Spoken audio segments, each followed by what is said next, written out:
The Fibber McGee and Molly Show.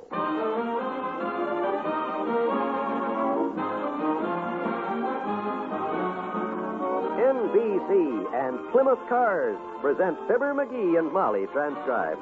The show is written by Phil Leslie and Len Levinson and directed by Max Hutto.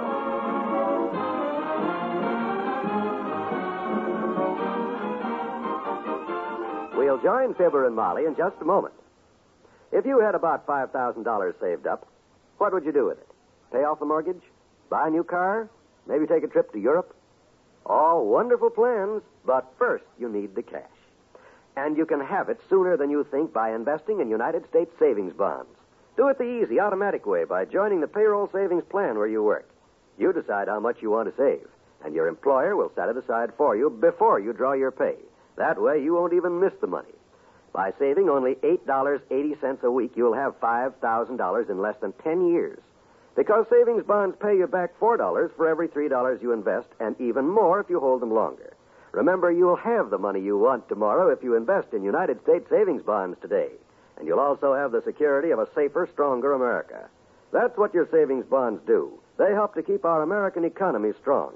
They help to make this a better country for you and your children.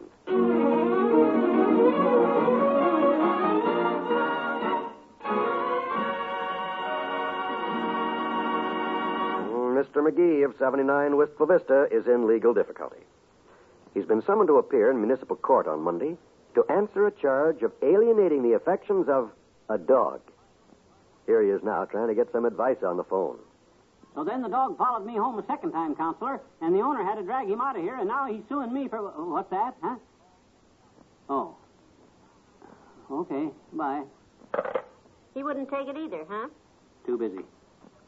This whole thing is just ridiculous, McGee. Alienating the affections of a dog, if that isn't the silliest thing. Right, and I just made up my mind on one thing. I'm going to call no more lawyers. I'm going to be my own lawyer on this case. That's what I say. It gets sillier by the minute. Gee whiz, I'm no dunce when it comes to law, you know. I've been in court before. Oh, yes, too often. I'll show that guy Corner that he's not fooling with any amateur.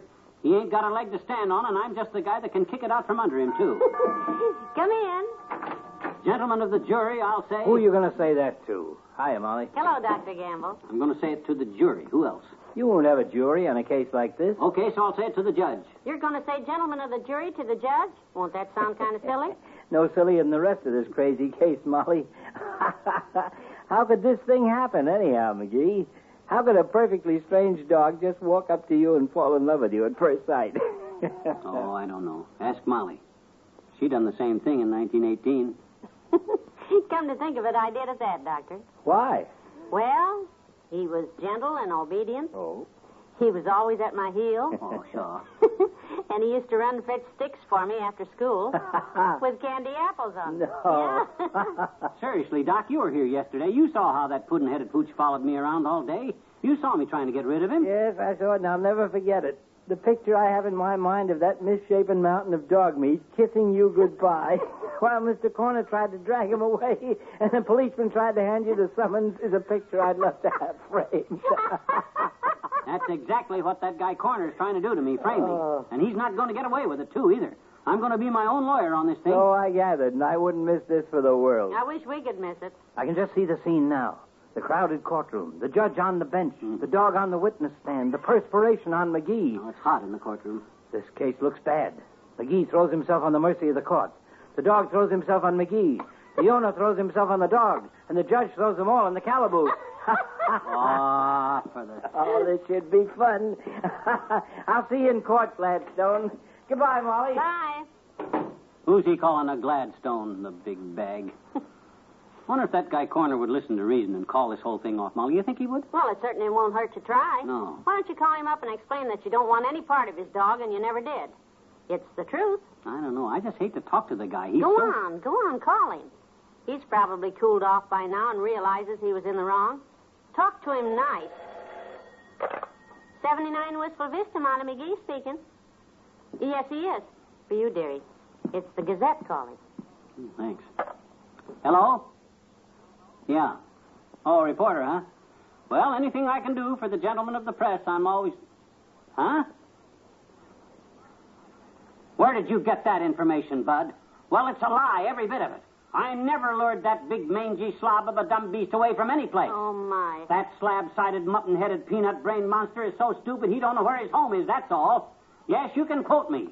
No, I wouldn't take custody of that moron mongrel if Corner gave me the whole store as alimony. What? No, I won't. Wise guy. What'd he say? Seems to think there's something very funny about me being sued for alienation of a dog's affections. Asked me how it feels to be called a love pirate. Wanted me to come down and have a picture took. You refused? I'll say I refused. I'm not going to pose with no 150 pounds of dog in my lap.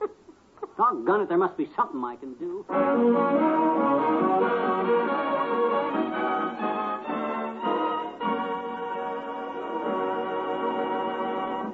Back to Wistful Vista in a minute.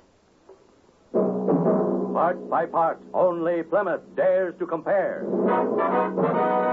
Plymouth engineers have taken apart the 1954 Plymouth and current models of the other two best-known cars in the lowest price field. They've compared the three part by part. Chassis, body, under the hood, the whole car. Get the full story in the big 8-page booklet. Yours free at your Plymouth dealer. You'll find the features only Plymouth offers. As just one example, check under the hood. Plymouth tops the other two in generator, spark plugs, air cleaner, cooling fan. Get this comparison booklet free at your Plymouth dealer. Learn why Plymouth is America's best buy low-price car. And remember this figure, $1,582. That's the factory retail price of the Plymouth 6-passenger Plaza Club sedan. That's at factory, Detroit, Michigan. All taxes, transportation, delivery charges, license, and optional equipment are extra. Part by part, only Plymouth dares to compare.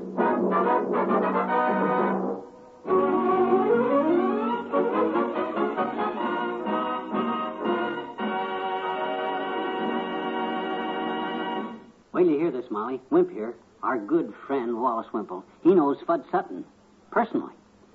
Well, don't you get it, kiddo? Fudd Sutton is a cousin of Albie Ross. Albie's wife's father, you see, is Horace Collier.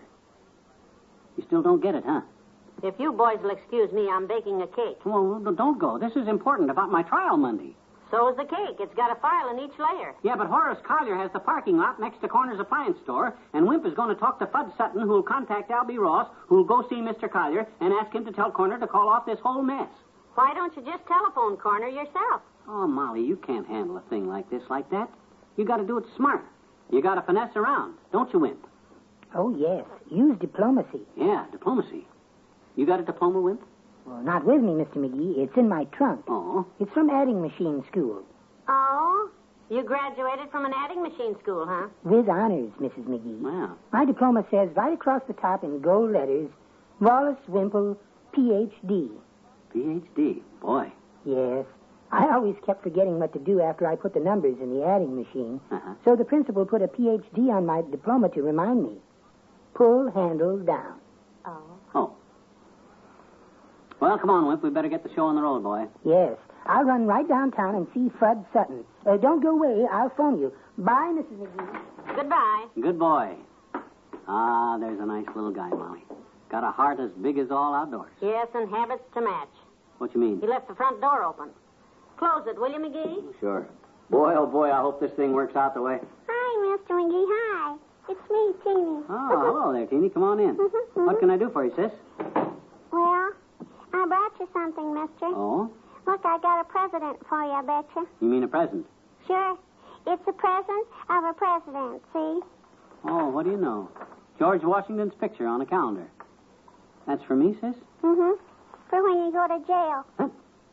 Now, wait a minute. Who around here says I'm going to go to jail? Who around here doesn't? You mean to say that the neighbors are talking? What are they talking about? About nothing else. Gee, you shouldn't have done it, mister. You shouldn't have given that dog your afflictions.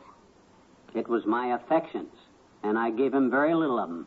Gee, I hope they don't keep you in jail too long, because the calendar only runs till the end of December, and after that, you wouldn't know what time it was. So long, mister. I'll write to you.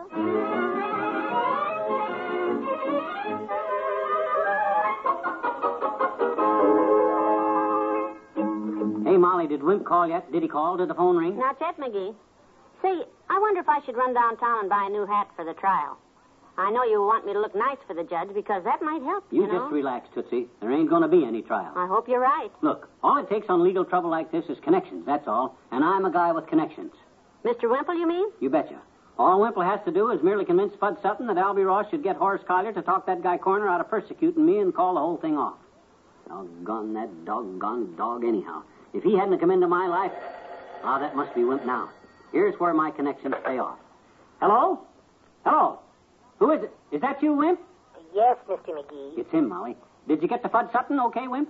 Yes, Mr. McGee. He talked to Albie Ross? Yes, Mr. McGee. Ross talked to Horace Collier? Yes, Mr. McGee. Collier talked to that guy Corner yet? Yes, Mr. McGee. Swell, Wimp, swell. What did Corner say? No, Mr. McGee. What? No. You mean he won't call off the case? Oh, dear. Why not? Well, it's that interview you gave the Gazette. The paper came out, and Mr. Corner read it, and he's simply livid. He says he was ready to call it all off till he read that article. Yeah, but... He didn't mind what you said about him, but when you abused and insulted his dog, oh, he's fighting mad. I'm sorry, I tried. Well, thanks, Wally. One of your connections come unscrewed, dearie? Yeah. You better buy that new hat after all. I'm going to need all the help I can get.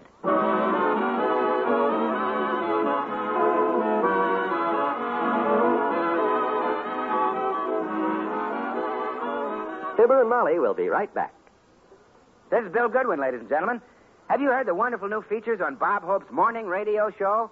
Bob Hope and the Experts, for instance, provides about as many laughs as you can crowd into a few minutes. Real experts like Don Loper on styles and fashions, Kitty Turmel on etiquette, and Chef Milani on cooking. They're Bob's guests and answer questions from the audience while Bob helps with answers of his own. Let's listen in on Bob and Chef Milani, for instance, during a recent session. How are you, Giuseppe? Hello, Alberto. Hey, Giuseppe. I got a massage from you from Luigi. I got a massage in my pocket. See, he speaks better English than I do. You know, when he was 3 years old, he could speak better English than I speak now. I'm 47 years old. Well, that's the kind of fun you're missing if you don't try to listen to Bob Hope every morning on this NBC station. See your local paper for the time.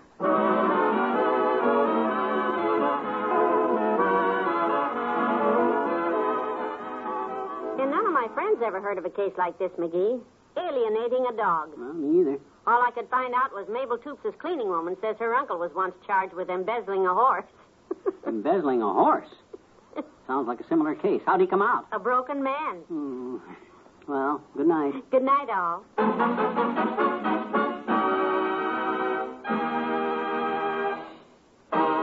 NBC and Plymouth Cars have brought you the Fibber McGee and Molly program transcribed with Bill Thompson as Mr. Wimple and Arthur Q. Bryan as Dr. Gemp. On Monday, McGee goes on trial for alienating the affections of Mr. Corner's dog, Flash. As the courtroom in Wistful Vista has a very limited capacity, you are urged to remain at home, tuned into this station, as the proceedings will be broadcast. This is John Wald reminding you to listen again on Monday night to Fibber McGee and Molly.